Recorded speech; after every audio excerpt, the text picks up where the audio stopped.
नमस्कार। आज बात करते हैं उन बड़े प्रोजेक्ट्स की जो भारत को एक नया आकार दे रहे हैं।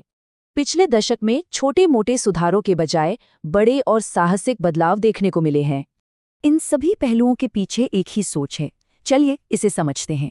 ये कोई एक अकेली स्कीम नहीं, बल्कि एक बड़ा फ्रेमवर्क है जो देश के विकास को दिशा देता है। मकसद ये है कि विकास बिखरा हुआ न हो, बल्कि देश के बड़े लक्ष्यों पर फोकस रहे। अब देखते हैं इस बदलाव का पहला पिलर, देश की कनेक्टिविटी को मॉडर्न बनाना। ये 3 बड़े प्रोजेक्ट्स लोगों और सामान की आवाजाही का तरीका पूरी तरह बदल रहे हैं। बात सिर्फ स्पीड की नहीं है, इसका असर इकोनॉमी पर भी है, जिससे ट्रांसपोर्ट हब के पास नए मौके बन रहे हैं। चलिए अब उन प्रोजेक्ट्स को देखते हैं जो देश को आर्थिक रूप से आत्मनिर्भर बनाने के लिए हैं। इन सभी का फोकस आत्मनिर्भरता पर है, चाहे वो पैसा हो, ऊर्जा हो या फिर राष्ट्रीय सुरक्षा।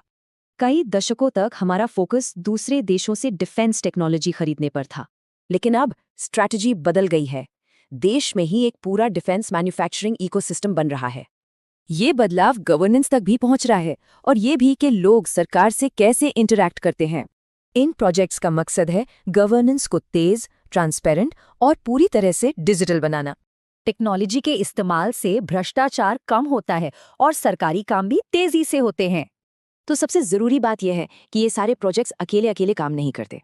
तो सवाल ये है कि ये सारे अलग अलग हिस्से एक साथ कैसे जुड़ते हैं। चलिए देखते हैं। ये सब एक बड़ी नेशनल स्ट्रैटेजी का हिस्सा है, जहां हर प्रोजेक्ट दूसरे को सपोर्ट करता है।